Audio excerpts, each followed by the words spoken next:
Good morning, everyone. I'd like to introduce myself. My name is Mark Cohen. I'm with Jermark Plumbing. I'll be talking about what's involved in replacing Kitec's piping, and along with myself, I have Patrick Greco from Miller Thompson that will be talking about the legalities of repiping buildings and how it affects the residents. At the end of we will save about 10 minutes for questions and answers. What I'm going to be discussing now, I'm going to do a slideshow of the process of repiping a unit with Kitec's piping. Day one is preparation and planning.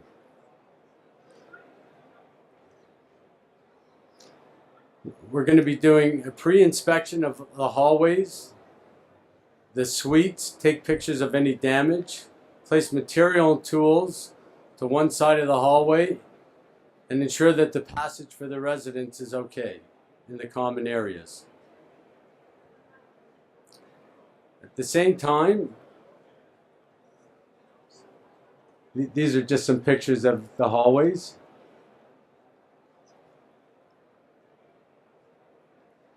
Here's some pictures that we take of the cracked countertops. What it looks like under a kitchen sink if anything is corroded. The next, we're doing the unit setup, where we put runners down from the front entrance to all the work areas, plastic in different areas that we're going to be opening the walls.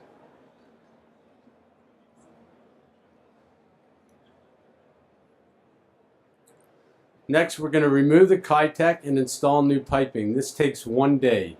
So for 1 day, people are without water in their units.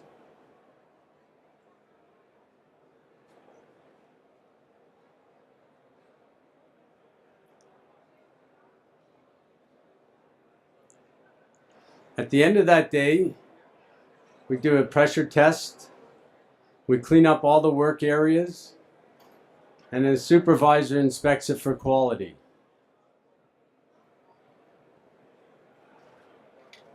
Around the shower faucets, where we've cut out the tiles neatly, we put plastic up so people can still shower.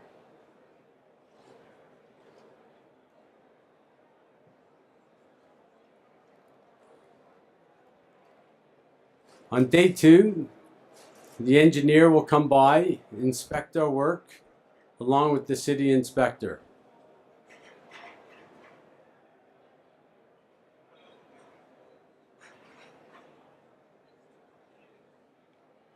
This is a picture of what the tiles look like after they've been repaired.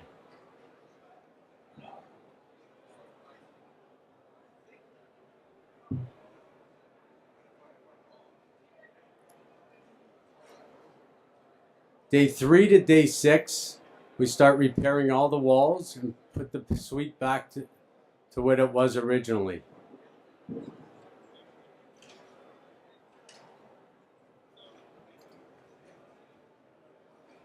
The vanities on day 4 will be reinstalled and the laundry will be put back into place.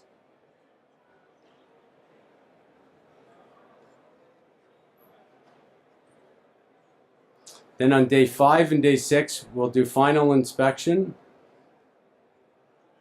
And we have 2 different supervisors that go through each suite to make sure everything is put back properly and the people are happy, and will repair any deficiencies.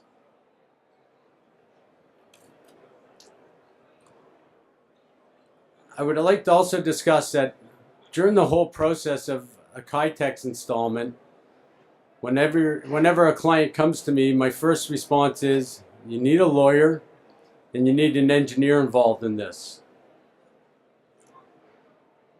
Once the engineer verifies that Kitec is in the building, they'll take the next step, and the board of directors should hire a lawyer so they tell them what the legal end of it is, because the residents have to be paying for this. It can't be a special assessment. And then the engineers will start talking about what type of piping has to go in and the process of doing it. Finally, the engineers will put it out for tender, and the companies will come in and tender it. It's really important that you get a company that's well experienced in repiping of buildings and has been in business long term. Currently, you have to be careful. There's many companies out there that are trying to jump into this Kitec replacement field. It's like the insulation in the old days where everybody thought they could install insulation and do it properly because they could pry on the weak. Well, when we repipe units, I'd like to point out that everything is replaced, not just the piping. Your valves, your hoses, your laundry boxes, all the supply tubes, everything is replaced in the suites completely. The piping that we're installing now is called Uponor. The Uponor piping is a 25-year warranty from the manufacturer with a $5 million per claim payout. They will pay also for all remedial damages from the failure of the piping. The piping is a tremendous product, and it's been on the market for over 40 years. Much different than Kitec, that came on the market to compete with Uponor and ended up failing. At this point, I'll hand it over to my friend Patrick, and he'll talk to you people a bit. Thanks, Mark, and good morning, everyone. My name is Patrick Greco. I'm a partner with Miller Thompson in the condo practice group.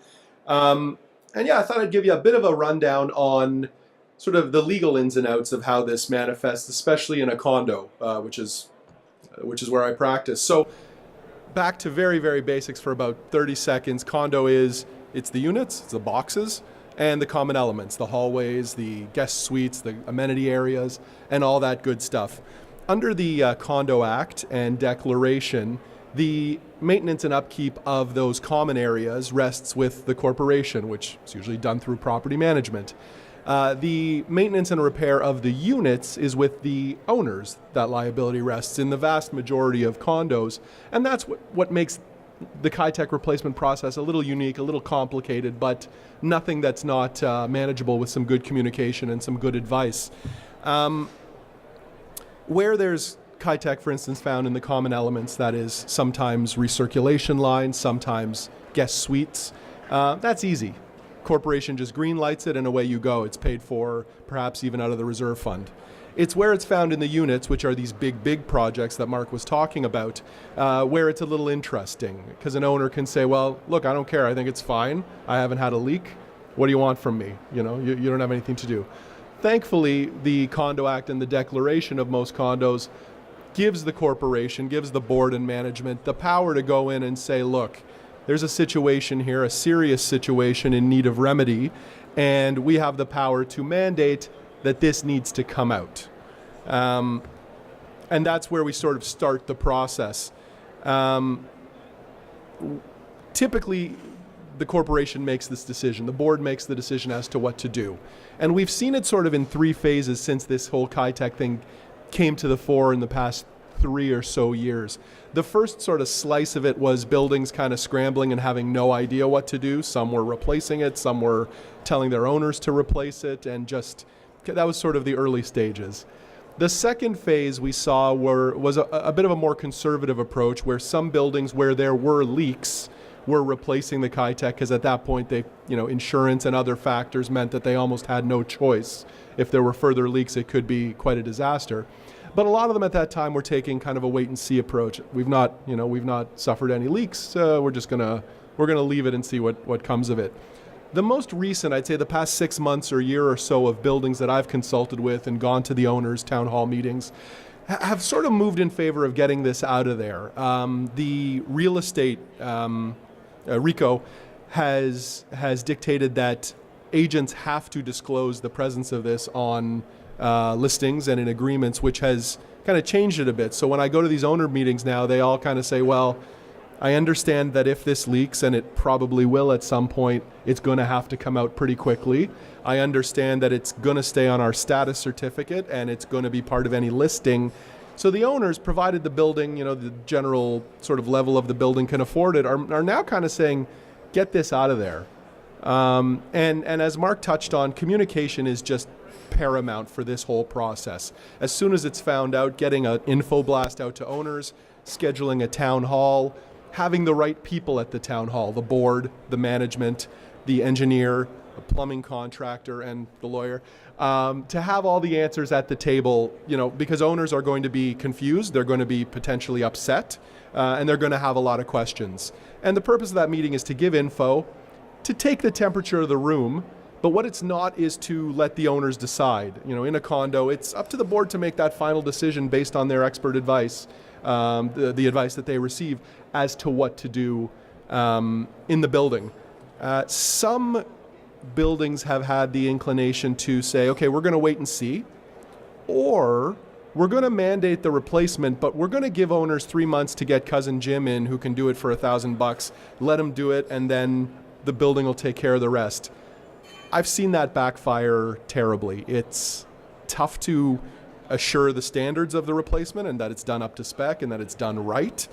And it's a heck of a lot of work on the property manager to track all this stuff, especially in a big building, to get the proof, to get the certification, to get the as-built back from, 20 different contractors. So our advice to a building that wants to get this Kitec out, and more we're seeing most of them do, is get a proper company in there. Put out your bids, get your prices, but get a company that can do this. Someone like Mark's company, someone like a couple of, there aren't that many in the industry, but a couple of the others that can do it. Because as much as it is about just the plumbing, it's also about having the resources to phase the project appropriately. You saw some of those pictures, to move throughout the floors. And we've found that where a building has taken care of all the steps properly, gotten the info out, gotten the sort of temperature of the owners, made a reasoned decision, the actual replacement project ends up being the least of the worries. It tends to, if you got the right people involved, tends to go pretty smoothly. It's getting all the groundwork in place so that the owners aren't confused, underinformed, etc., to kind of set that table and make the project go smoothly.